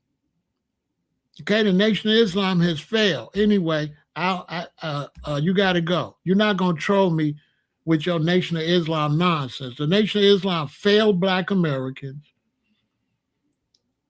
You ain't been on nothing since Elijah Muhammad. And you all is a bunch of losers that can't bring nothing to the Black community, okay? You have failed. Instead of talking to me, go raise some money, put a new roof on the mosque. Because I hear it need a new roof. And shut up talking to me. Okay? Shut up talking to me. Right now, I'd be a much better teacher for Black people than Minister Farrakhan. With all due disrespect. He cannot help Black people as much, his words cannot help Black people as much as mine. That's a fact. My message is way stronger than his man. He has no economical message for Black people. None. The only economical message Farrakhan got is collecting money. Who got $1? Then it's who got a $5? No, he started with $100. $100. Then he go down to $50. All he do is collect money. He never shows us how to make no money. I ain't never seen the Nation of Islam show us how to make no money. Anyway, market size and discretionary spending. Total discretionary spend. As a matter of fact, Farrakhan be in Neiman Marcus buying a whole bunch of expensive clothes. Listen, this big furrow, I'm outside. I got eyeballs everywhere. Yeah, the minister, they be pushing them in the wheelchair in Neiman Marcus, giving them Europeans a lot of money. I didn't want to do them, but stop playing with me. You know what I'm saying? I didn't want to do them, but he don't be spending with Black brands. He talk Black, but he buy at Neiman Marcus. Like, listen, just leave me alone. Just leave me alone. And then they call people that's not moved, they call us lost and found. That's what they call us. The Nation of Islam is very disrespectful to Black people. They call y'all lost and found. That's what they call us. See, dude don't know who he's talking to, this big pharaoh. And the 5-point star represents a female. We under the 6. And the woman's under the 5. Anyway, Rashad, you a little boy, stay in a little boy place. Let me get back to what I'm doing before I had to really draw him. You know what I'm saying? Boy, you a little boy. You a follower. Big Pharaoh's a leader. You know what I'm saying? 2 trillion buying power down there, nothing to show for it. That's false. Don't listen to that. You can come to Chicago and see nice homes as far as you can drive. Black people own some prime property. Bro, don't let them lie to you. That's a lie. Black people own prime property in the United States. That's false, bro. That's false. Chicago got nice-ass black communities, bro. Black people got money, bro. You say nothing to show for it. You don't know what's in their bank accounts. Black people got stocks and money, bro. Black Americans got money, bro. Don't let these people on 5 Rings, don't let these people on here fool you. Always remember, y'all, the blacks get money. They not on YouTube. They not talking. Blacks is getting money. Got a lot of money. Man, my relatives got money. Okay, we got a lot to show for it, okay? Let me explain something to you, 5 Rings. One reason they try to pretend blacks ain't got no money, because foundational Black Americans is Americans. And foundational Black Americans got big jobs, bro. So they be wondering why we don't got businesses. The reason Black Americans are not known for businesses because they was making more money than what a business could provide. My mother worked for the United States government. So when she came here, she wasn't trying to open no little store. She was getting the bag. So because Black Americans ain't open stores like Chinese and stuff, they be thinking we ain't getting money, but they got to understand we are part of the society, 5 Rings. We get money. So when they go and make these things and say, Black Americans ain't got this and Black Americans did that, those statistics be wrong. So when I go and I Google search or use AI, I have to rephrase it because AI ain't going to really tell you the facts, bro. Foundational Black Americans, the property that foundational Black Americans own in Chicago from downtown as far as you go south, 5 Rings, how much you think that's worth? How much you think the property that foundational Americans got on the south side of Chicago from downtown to as far as you can go south, how much you think the value of the whole south side of Chicago, what you think the economical value is of that property? Once again, we worth 2.1 trillion. So how could you say we got nothing to show for when we worth 2.1 trillion?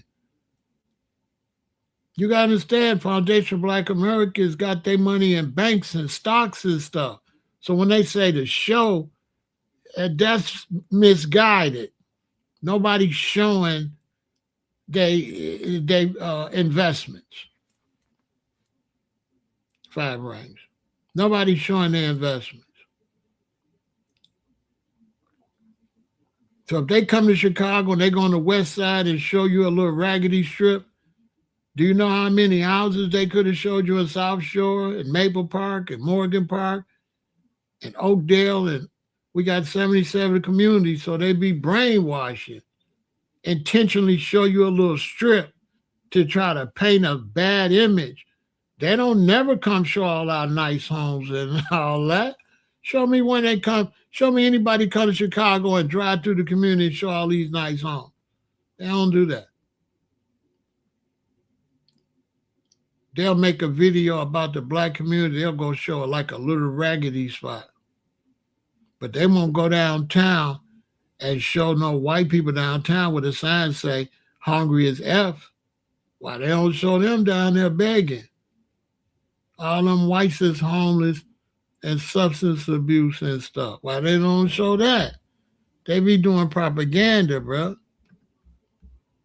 They be doing propaganda. You know what I'm saying? That be propaganda.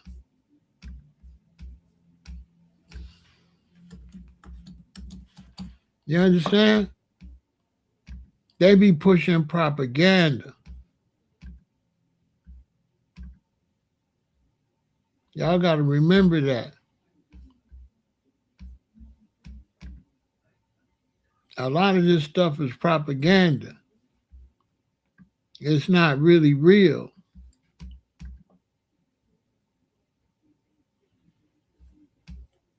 Okay, it's propaganda that they be showing. You know what I'm saying? Y'all can't believe that stuff. They ain't gonna show you this. And that's not black people out there. That's not black people out there. No, it's not.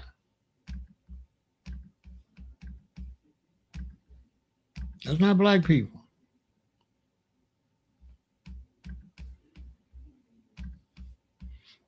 Okay? It's not.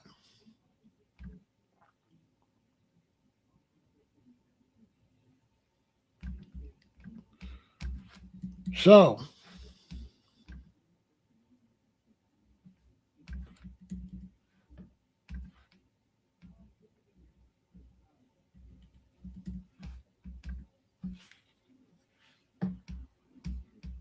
market size and discretionary spending, total discretionary spend, reach $272 billion for non-essential, showing a 44% growth over the 5-year period, according to analysis from MRI Simmons.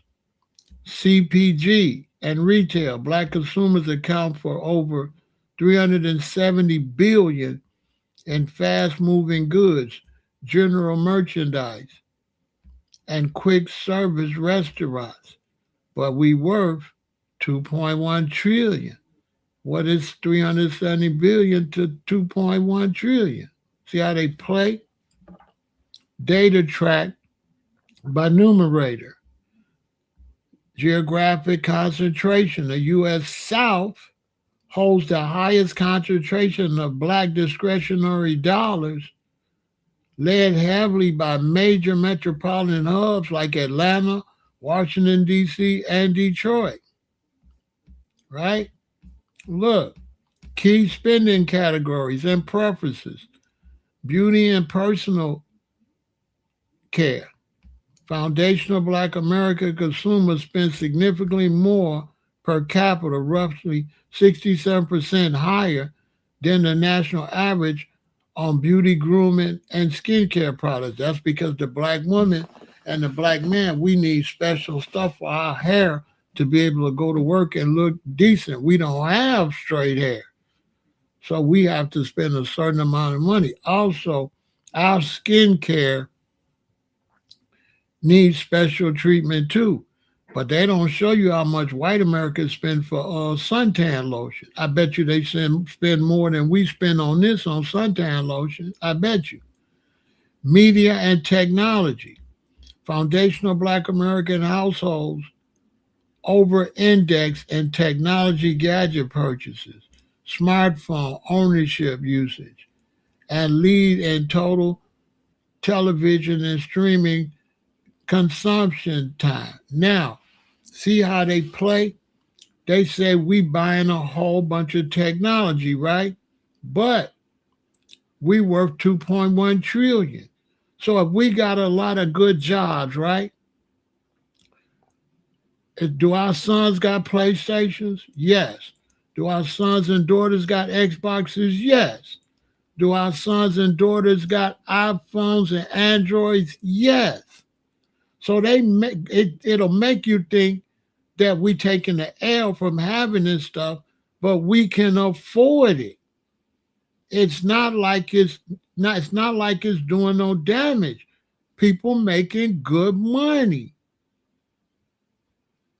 We don't be hurting because we buy our kid an Xbox or iPhone.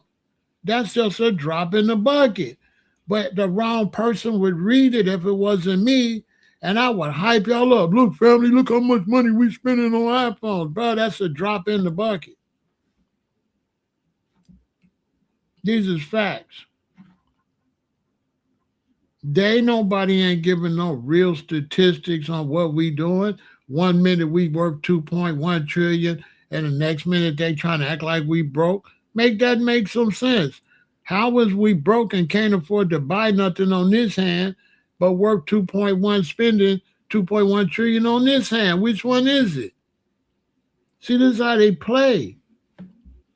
Media and technology, Foundation of Black America's household over-index in technology, gadget purchases, smartphone ownership usage, and lead in total television and streaming consumption time.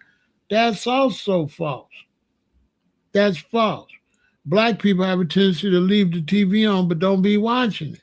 So if they monitoring how long our TV is on, that's not going to monitor if we watching it. Am I lying?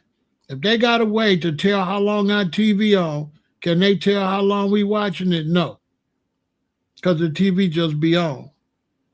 Don't nobody be watching that shit. You know what I'm saying? They don't even know black. Am I lying? They don't even know black people. The TV be on. We use the TV for background sound. Sometimes we listen to the TV, only the parts we want to hear. But mama be in the kitchen cooking with the TV on, and then when a certain thing come on, she might run in there and say, wait, oh, be quiet, let me what he. But mama ain't listening to that whole thing. And mama's not watching that. They don't even know black people. Black people spend a lot of time listening to the TV, not watching it. So that's not all the way accurate. Brand alignment and social values. Shoppers are roughly 2.1 to 3 times more likely to direct their dollars towards brands that actively promote social justice or align with community values. Financial products, higher utilization of alternative payment methods is common, with about 45% participation in buy now, pay later services. A lot of this is make-believe. A lot of this ain't true. Structural realities and inflation constraints. Inflation vulnerability. Research from the Federal Reserve Bank of Richmond indicates that foundational Black American households often allocate a large share of their baseline budget to everyday essentials like food staples that experience higher price volatility. The wealth and income gap.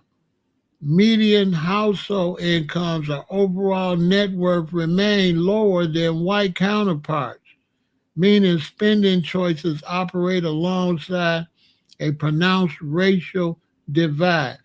Whites get the higher jobs a lot of times, and then it's 50 million Black Americans and it's 250 million whites.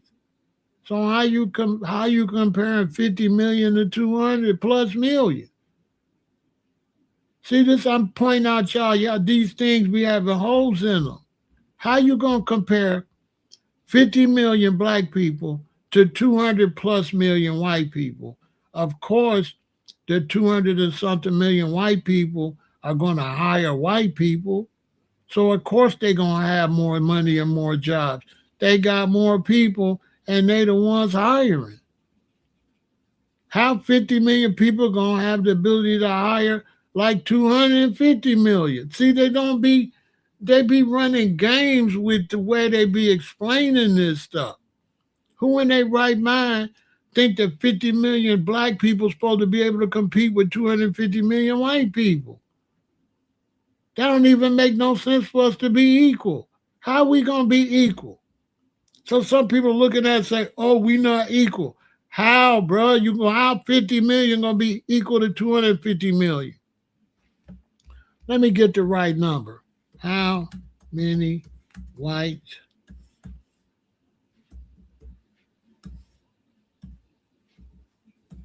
Americans live in America? Okay, 191 million to 200 million. So 200 million. White Americans, okay. Non-Hispanic white Americans are up to that, with include, okay. Yeah, so there's 200 million non-Hispanic white Americans, okay? All right.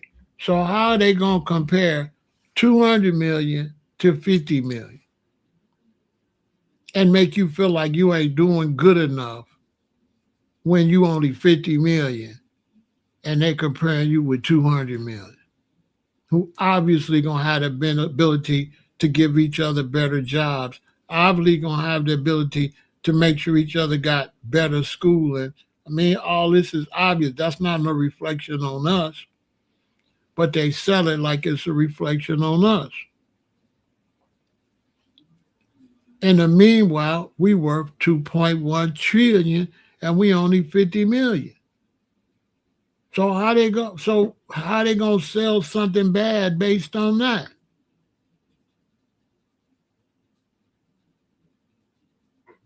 See, they be playing. That's why I'm breaking it down for y'all. They be playing. It don't be accurate the way it be explained. I tell you something else too.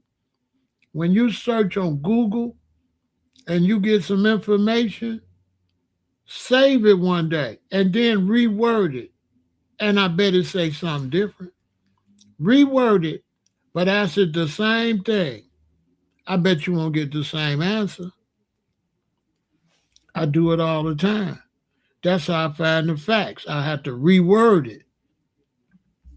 Now, foundational Black American consumers possess significant economic influence, with annual spending on apparel recently noted around $29 billion and an increased high-intensity focus on entertainment, including video games and digital media.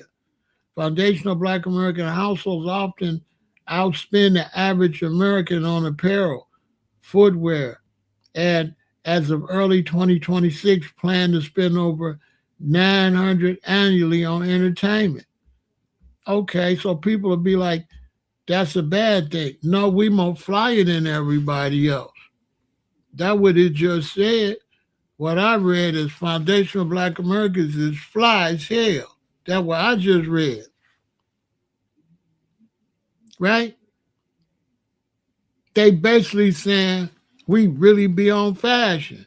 Like it's a bad thing, right? Look how they playing it. They playing it's a bad thing because we playing video games. It's a bad thing because we fly, because we like to be flying, buy nice clothes. But how is it a bad thing when you say we buy so many millions of dollars of clothes? Don't that mean we got money?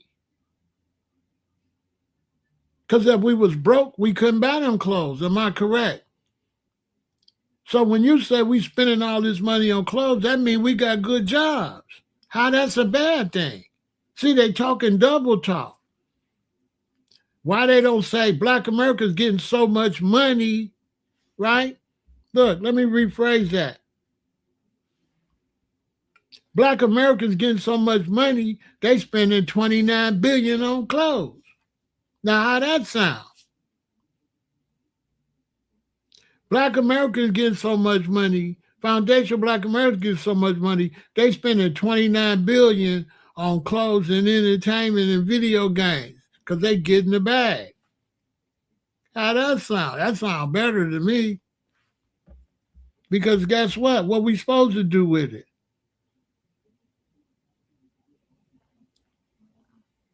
They say, well, the whites save and stuff like that. Black Americans, we don't believe in that.